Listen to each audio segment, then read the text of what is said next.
I mean, the first issue we had was actually naming the system, naming this framework. And I love acronyms. So I wanted to make an acronym which is relevant to the fitness industry. So I'm calling this strategy the weekly reps. Jake loves an acronym so much he called his wife one.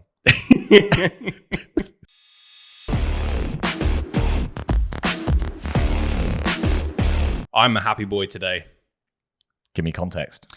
Well, we're back in growth mode. We're back in acquisition mode. We have been rolling new clients through the door, not literally. People have been signing up. And I just feel so much happier when it feels like we're adding more members to what we have here. I don't know about you. So why would you say, like, what's the reason why we haven't been in acquisition mode? Well, it's because of capacity. It's been our biggest threat since we've joined here of, I mean, it's a nice problem to have because every time we run through a sales cycle, it's like we get to capacity and then it's like we then have to stop and then we then have to go again. So it just feels very stop-start. And if you looked at our member growth on our software, it is literally like a hill, isn't it? Yeah. It goes up, down, up, down, up, because we have to always hit that peak of capacity. Whereas we went on a holiday, we came back, and we've kicked things off again, and so far so good. Yeah, tell everyone what the percentage is from lead to. Well, do you want to just go through the numbers? Yeah, I mean, for the last week really quickly. I sent you this yesterday morning because it actually feeds into what we're talking about today. Yeah, so I mean, we've got. I sent you a picture with the caption "the sweet smell of acquisition." We had this was yesterday. This was after about what? How long? About 7 days of running ads? Not even that. No, not even that. About 4 or 5. Yeah. 4 or 5. 29 leads, 21 appointments. And this was the biggest, like, what the hell? Because we've had 72% of those leads book appointments. That's crazy. Which we've never really had that before. It's been much lower. 4 out of 4 sales. Well done, Jack. Thanks. Cost per lead has been £3.29. Cost per appointment, £4.51. And like the return on ad spend has been 13 to 1, and the cost per acquisition is £23.67 on a £300 front end product. And there's a fly which is flying around the studio right now, getting in the way. I think it wants in. I think it's like, guys, how do you do it? Henry, where's the raid? Yeah, get the raid out, Henry. So it's going well. And I just love seeing new happy faces join. It feels good. It does feel good. And it feels good when they're posting their experience in the group with after their first session, which we encourage them to do. No, it's awesome, man. I'm very happy. Happy boy. Do you know what's funny is that, we sometimes like maybe kid ourselves and be like, yeah, it's not all about growth. It's about, to kind of being happy with what you have. And I just want to say on the record, I'm much happier in business when we're growing. And yeah, that's why I've got a big smile on my face today. It's got to be said. What are we talking about today, Jake? Hold on, let me just try and shoo this fly away. No, it's gone. Anyway, yeah, sorry. We are talking about our new content strategy that we have developed and we put out in our newsletter, and we've had loads of responses back from people saying, this is awesome, I'm giving this a go. So we thought today we're going to break the entire strategy down and why we started it and all that kind of thing. Sound good? And what we're going to do, we're going to give you the actual cadence for the week. So we're going to give you the post 1, post 2, post 3, post 4. And this is exactly how we do things. It's working really well. And we're going to give you the details. Yeah, I mean, firstly, why is organic content important? And those numbers right there is why it's important, right? Because obviously you can do loads of direct response ads. You can run Facebook ads and get appointments booked in, which is what we're doing. But in order to facilitate further down the sales process, which, things like showing up for the appointment, booking in that appointment in the first place, saying yes when you pitch the offer and all that kind of thing. I think a lot of your content does the heavy lifting, and it's something that I don't think we necessarily gave too much credit early on. And now we're going all in on organic at the moment. Yeah, it really, it pushes people through the funnel, doesn't it? Which is exactly what it's doing right now. Hence the lead to appointment booked ratio percentage is just mental at the moment. Yeah, and I mean, it's one of those things that we've always struggled to stay consistent with. I think when we're launching, social media content just naturally takes a back seat because we've got so much other stuff to do. But the irony of it is that it actually supports the whole sales process and it supports your launch. And we hear so much from studio owners how, it's just keeping up with content is just such a faff. It's so difficult. Don't have time, all of this stuff, because normally you're in fulfillment and acquisition. That's what's normally happening. But this strategy we're going to lay out today is going to help you and give you some direction. We'll roll through the strategy and we'll roll you through actually how we systematized it. Is that a word? Systematized? It will do for today. How we systematized it in-house as well, where we can get, the most bang for our buck. So everything that you're going to talk about today should hopefully, fingers crossed, increase your engagement and make you more sales. Yeah, you're going to hear a lot of Jake's sexy voice today. So those who actually listen to the podcast will know I'm the sales guy and Jake is the marketing guy. So I'm not going to pretend I know all of this stuff. I'm just going to nod along and enjoy my view right now. Perfect. I mean, the first issue we had was actually naming the system, naming this framework. And I love acronyms. So I wanted to make an acronym which is relevant to the fitness industry. So I'm calling this strategy the weekly reps. Jake loves an acronym so much he called his wife one. Enough said. So this is the weekly reps, but I'm going to talk about why it's weekly and it could be monthly and all this kind of thing. But I'm going to talk you through what REPS, reps, stands for in this case. Okay. So basically what we've got here, we've got 4 posts that get distributed across the week. Number 1 is results. That's where the R from reps comes from. That goes out on Monday. Then we've got expose. That goes out on Wednesday. Then we've got practice. That goes out Thursday. And finally, we have summary, which goes out on Friday. Okay, so 4 posts across 5 days is how we see it. And these are posted on Instagram, Facebook, sometimes a Facebook group, and email as well for the summary, which we'll walk through in a second. Okay, so those are like the 4 main posts there. And I'm going to talk you through what each theme includes as well shortly. Any questions on that, Jack? Why don't we do TikTok? Why don't we do TikTok? That's a left field question. Yeah. Well, I feel like TikTok is built more for kind of virality and like a lot of discoverability. And when you're a local business, I mean, you got to choose the platforms which serve you the best in terms of gaining the most ROI. And like Facebook for a local business is second to none. Instagram obviously is there as well. And surely, like looking at our demographic with our members, 90% of those are 40 plus. I guess there would probably be less of those that age group on TikTok, I guess. Yeah. Maybe it's certainly balancing out a bit these days, but it's Facebook and Instagram still serves us to how much bandwidth we have. Yeah, it's like 80-20. Like if you looked at all of our members, put them all into a room and said which ones of you have TikTok and which ones of you are actually actively using TikTok, you know, 4 or 5 hands will probably go up. I might be surprised, I don't know. And it might well be different, the demographic you're in. For example, London studios might be that you have to look at TikTok or want to look at TikTok. And that's cool. But for us, definitely Instagram and Facebook are our go-to. Cool. Okay, cool. So the second part, so that's the strategy in terms of what the 4 posts are. The second part, and something you will have to do as well, is actually choose your cadence. And what I mean by that is that this can fall into many different schedules. We've chosen weekly reps because we feel like we can stay consistent and we have enough room in the diary every single week to be able to do that. But you could make this monthly reps. So you could do, for example, 1 post a week where like the first week is the results, the second week is exposed, the third week is practice, and then finally the 4th week is summary. You could even, if you really fancied yourself, you could go daily and you could have like 4 posts that go out or 3 posts that go out every single day with like 1 summary at the end of the week. There's loads of different ways you can do this, but it's all about what you feel you can stay consistent with. Because yeah, if you're anything like us, we've made the mistakes before where we've bitten off more than we can chew and then regretted it weeks later. But so far, so good. We've been doing this for like a month and a bit, and it's relatively easy to stick to. Okay, I've got nothing to add to that. Yeah, cool. Also, by the way, like in terms of that consistency, we've done something in-house, and we call it like a content competition, which we'll walk you through as well, because that's been a bit of a game changer. I picked that up for one of our guys this morning. Yeah. So I'll talk through that at the end. Sound good? Yeah. I love it. Jake, this is just an exhibition, dude. I'm loving every single minute of this. Okay, so and if you're loving this on the podcast sure. right now, smash the subscribe button if that's even a thing on Spotify, and on YouTube, make sure you do, because Jake is giving all of his heart to this. I am love it. indeed. I've really prepped for this, and I'm really proud of this, as you can tell.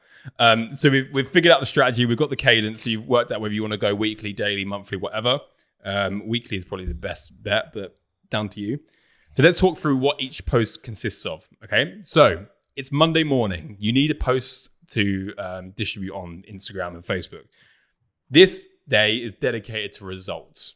Okay, so what do I mean by results? Well, it's basically highlighting a client's achievement inside of the gym. Okay, making your client the hero. Exactly that. And what you want to do is with any kind of small group personal training studio where like community is your, one of your biggest selling points. I always like to use the analogy of like you've got a house party and you want to really kind of have fun with the people inside the house, but you also want everyone else, aka your prospects, peering through the window, wishing they could be part of it. And the only way to do that is by revealing what's going on inside the house and showing how much fun it is and showing all the achievements and all that kind of thing. So that's where, like, in terms of ideas for this piece of content, we've got a whole list in our newsletter. If you go back a few weeks, thefitpreneur.com, go on there. We've got like loads and loads of different ideas and examples in there, but like just some quick fire ones. You've obviously got client testimonials. You've got, at the moment, obviously, we have our legacy t-shirts that we're giving out for milestones hit. So pictures of clients with those, before and after photos as well, success stories, case studies, testimonial videos, and anything that basically highlights your client. I've seen some studios hold up like whiteboard photos or like a client holding an achievement like written down. That's cool. So yeah, all those kind of things. Hey, quick one from us. If you're enjoying this episode, you'll love our free weekly newsletter. It's for current and aspiring studio owners who are looking for the latest growth hacks to sign up more members and keep them. It's a quick 2-minute email covering the stuff we're testing in our own gyms. So you'll be getting access to what's working today. If you're interested, you can join 3,500 gym owners and go to thefitpreneur.com and subscribe. That's thefitpreneur.com. Anyway, back to the episode. Amazing. Cool. So that is like on a Monday is what you should be scheduling out and structuring ahead of time. So that's post 1, Monday results. Yeah. Post 2 is expose. Okay. So this is the E in reps. And this goes out for us on a Wednesday. Okay. And by the way, let me just say, like, this is never, you don't have to kind of have everything set in stone. Like if you get to a Monday and you're like, oh, I need to post that. I need to get a picture of that client this afternoon and quickly post it because it's Monday. Like just post it on the Tuesday. It doesn't matter. Yeah. But it will push you to do it. I think that's an important thing. Yeah. I think for us, we've always worked best when we can plan ahead of time, and having a structure in place has always worked in favor with us. And yeah, that's why we kind of try and stay accountable if we can. So yeah, number 2 is expose. And this is basically exposing or showcasing behind the scenes of what it's like to own a studio, what it's like to be a Revamp member. So examples of this, like what tends to work really well for us is even just really simple clips of a workout going on, just like clipped together in an Instagram reel. Yeah, 4 like 5-second videos clipped together in a reel works well. Yeah, members working out. Again, behind the scenes photos. If you've got a new piece of equipment, take a picture of that. If you've hung up something on the wall and you want to expose that. We posted a video the other day of every single member leaving and fist bumping the coach as they walked out. That worked really well. Another example of this. Again, like if somebody's peering through the window and wants to be part of what you have, what can you post to show off, basically? And this comes back again in terms of what we talked about when we were launching. I've read a book, Austin Kleon's Show Your Work, and that was like a light bulb moment for me because I realized actually you never have to share the finished product. Like sharing the journey and sharing the process is actually what gets people engaged. And I think the same thing applies, for your gym for the rest of time. Like if you just take pictures and showcase what's going on and how you're building it and then all this kind of thing, people will gravitate towards you. Love it. So post 2 is done. Expose on a Wednesday. Post 3, practice. Yeah. So this is the one which we find quite hard to actually consistently plan for. But again, it's really important. This is all about demonstrating your expertise with educational content, right? So if you want to stamp your authority in the fitness market where you are as a gym, then you have to kind of show that you know what you're talking about or your coaches know what they're talking about. So some ideas on this, like really short. And again, like this is a general theme. Like we're not, for most personal training studios, they are appealing to general population. you don't need to go super dense with like super complex ideas. Like this is all just about gaining attention, because I'm going to show you how to convert that attention into sales shortly. But these are like really simple 20-second reels of like how to use this piece of equipment, or how to do a certain exercise, 5 stretches to do before you go running, like all this kind of thing. Nutrition advice, recipes, those kind of things. Fitness myths. So trying to switch beliefs of the outside public is a really good one to stamp your authority on education. Like these kind of videos just take a little longer maybe to put together. The content takes a little longer, but like really, really effective, especially for people who are in decision-making process of, shall I join there or shall I not? Yeah, and like a lot of the prompts for these ideas can happen during sessions too, can't they? So I think we had an example the other day where we had somebody who was slightly too short to actually reach the skier handles.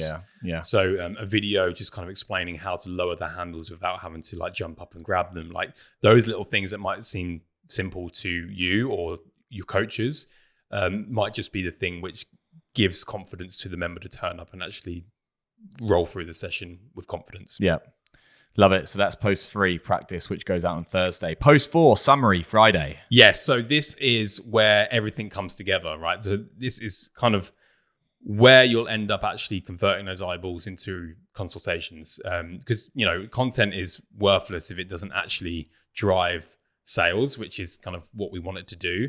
But on that point, I think it's also important to recognize that your content, organic content on your Instagram and your Facebook and all this kind of thing, rarely will that single piece of content turn into a consultation booked, right? We need to aggregate everything in together and use a specific channel to drive that conversion. So that's why post 4, the summary, is dedicated to email. That's off platform, that's off social media, okay? Because remember, by this point, hopefully you've got quite a big email list of leads, prospects, clients, ex-clients, all this kind of thing. So our way of kind of having a regular weekly touch point is by sending what we call revamp roundup. You can call this whatever you want. But basically it's the week prior, the 3 posts that you post, so the results, the expose, and the practice, those are then compiled together in an email that go out the week after and as a summary. And basically the whole thing is like, here's what's happened at Revamp in the last 7 days. So what they do is this nice flywheel is formed whereby you can post screenshots of those Instagram posts in that email with a link for people to then click on them. But then at the bottom of that Revamp Roundup, that summary, there's a very clear call to action to book a consultation. So it gives people that kind of like curated content from the week prior all in one place where they can actually go and consume that content even more if they want. But what it does do, it gives that opportunity every single week for somebody to book an appointment. Love it. And that's how we do it. So that is kind of like the strategy, the results, the expose, the practice, and the summary. Remember, the summary is always from the week prior, never the current week, because you'll find yourself kind of like having to do that summary quickly on a Friday morning for the week. So it's much easier to do it from the week prior. And that's how we roll. And like I said, like in terms of the ads, it helps support running paid ads because it gives people that regular weekly touch point. We are then more inclined to post on social media because now we have a structure. But one of the biggest bottlenecks, one of the biggest constraints to this whole strategy that we struggled with was us being able to actually capture this content ourselves. Because, we're whenever we're here, it's usually for work. We're never actually in the studio. We come in between sessions. So it's very difficult for us to actually capture content of our clients. But who's with our clients every single day? Our coaches. Exactly. But this is the thing, right? So all of our coaches are paid freelance. So in order to incentivize them to actually capture content during sessions, like we have to recognize that they're paid to coach. They're not paid to run our social media, all right? So what we've added to our team, and we've done this recently as well, this little content competition where it's all in-house. And basically the rules are, guys, we'd love it if you could take your phone out during some sessions when it makes sense, take a photo or take a video of, clients or workouts or whatever, and send it to me. I will then gatekeep. So I'll then decide actually what content is worthy of going out. And whatever piece of content by the end of the month gets the most likes, okay, we kept it really simple, gets the most likes, the person that captured that content initially will then be rewarded with a £25 restaurant voucher, cafe voucher. And that has gone down really well because, again, I love building like these flywheels where you can kick something off and then it serves itself. Because what happens as a result of that is other coaches are more incentivized to do it if they see one particular coach doing it, because that coach is more likely to win a £25 voucher every single week if they're the only ones doing it. So everybody mucks in. We are very public in our WhatsApp group amongst coaches who's won. So last month it was Kieran. He took a selfie at the end of the session. His post got the most likes, okay? So obviously he won the voucher. But now what's happened naturally as a result of that is that we're getting more group session selfies sent to us. So it informs itself. And what I mean by that is Kieran posted that picture, got the most likes. Other coaches are now capturing content very similar, which is also getting more engagement. And it's producing content that the platform wants us to produce and we want to produce, because obviously that's getting the most interactions. So like our engagement has just completely spiked. We have this really cool, fun and friendly competition within our WhatsApp group, and it costs us £25 a month. And to look at the alternatives is, okay, right, let's try and find a social media manager for my gym. Oh, God, Right? I just hate the title. It annoys me. So a social media manager for your gym is likely to cost you anywhere from like £100, £200 a month. Whereas this process, it gets better content, higher engagement, drives more sales, incentivizes coaches. Makes them happy once they're eating that food. It improves culture. And just a big thing is members don't like someone they don't know walking around taking photos. And that's going to be my next point. Do they, Henry? And that was going to be my next point. It's like, who do you think your members are going to be more comfortable having a video taken of them during their session? Somebody that's coached them for the last 6 months every single week, or some randomer that they have no idea who it is going to turn up and take photos and videos. So for us and for our coaches and for our members, everyone's happy. And again, it costs £25 a month. So I think if you couple this system with that content strategy for your gym, give it a month or two, get yourself into a bit of a rhythm, and you'll start seeing results. I love it. Yeah, I've loved that actually. It works really, really well. Couple of questions, Jake. I'm trying to think the questions from the viewer right now, or whoever's listening to this, what they'd kind of come back with. Does it matter, keeping it really simple, does it matter what time you post content? Should you be that worried about it? I don't think you should necessarily be worried about it. I don't know. I'm not Zuckerberg, so I don't actually know whether it actually makes a huge amount of difference or not. All I'm saying is, again, your content that you post for your local gym is not going to convert to sales. And I think having that recognition of that is really important. Like, all your content is there to do is serve the purpose of, I am a real business with real clients. You can trust us. So if trust is the word that you're looking to optimize for, then you shouldn't necessarily matter too much about when to post and, how many people are liking all of your content, because what it does, it serves the sales process. So once somebody's booked in an appointment, what do they do for like 2-3 days leading up to that appointment? They look at all your content. Scroll socials, yeah. They scroll social media. They scroll, months and months before, so they can see that at least you're consistent with what you're posting. And if a post is distributed like yesterday of a happy session going on, then you're more likely to accelerate that trust, and then you're more likely to actually convert that client. So I think it's important to understand what role your content has as a brick and mortar local business, because it's very different to that of perhaps like an online personal trainer is looking to get comments to then DM and all this kind of thing, like one-on-one. Yeah.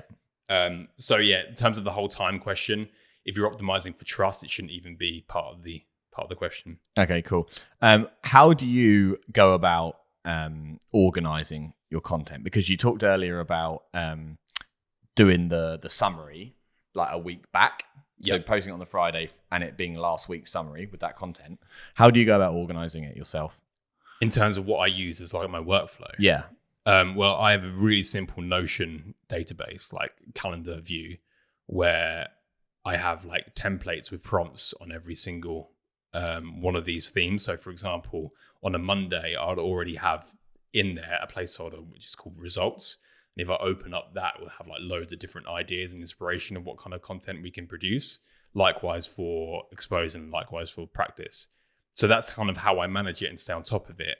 Is I know exactly what needs to be going out on specific times. Coaches send me the stuff that they are capturing during the week, and then I can look at that piece of content and add it to the relevant theme. So if it's a selfie, for example, of a session going on, that's more likely to fall on a Wednesday because that's exposed.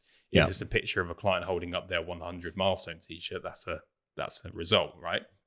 So that's how I work it in Notion. And then in terms of the summary, that goes out with a templated email in Lead Deck. And all I do is just screenshot each post from the week prior, put that into the Revamp Roundup, aka summary, and include a link to each piece of content, as well as obviously a call to action to book in the appointment. And then that goes out. So that's kind of how I manage it. Awesome. I've got nothing else. Obviously, guys, if you're listening to this and you have questions, YouTube comments, we'll try and be in the comments as much as we can, or just reach out to us on Instagram or email if you get the newsletter too on a Sunday. But that's the pod, Jake. I think that's a wrap up. I enjoyed that exhibition. That was awesome. I love it. As you guys know, listen to this pod, we stay in our lanes. I stay well out of the way of content and ads, and Jake stays well out of the way when it comes to sales. And that's how a good business is formed, I think. So yeah, and like this is, I just want to end as well. Like, this isn't something that you have to follow. Like, make it your own. Like, if this doesn't necessarily fit into your workflow, like, everyone has their own schedules and their own way of doing things. Like, I think one good thing to take from this is actually have a system, have a structure in place, whatever that system is, and however that works for you and your team. Like, doesn't really matter as long as there's a system in place, because that's what drives consistency. Okay, guys. Jake, we're out. We're out. That's the pod.